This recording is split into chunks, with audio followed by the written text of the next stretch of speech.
So guys, for the first step, you're going to head over to search and type in Registry Editor. Click on it and then click on yes. And then once you run this, you can follow everything that I'll be doing up here. So first you want to expand HE current user. Then you want to expand software. Then you want to expand policies. Now you want to expand Microsoft.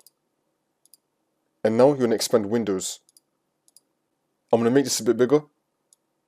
And then once you expand Windows, you now want to right click on Windows and then click on New and then click on Key.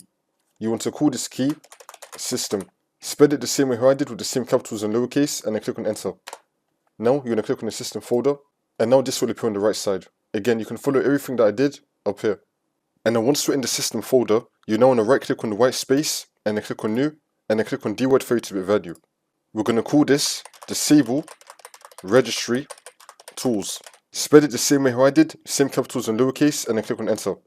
And now you want to double click on Disable Registry Tools. And then once you run this, change the value data in this box right here to 1. Make sure you have the number 1 in this box and then click on OK. And now you just want to restart your computer and the registry editor will now be disabled.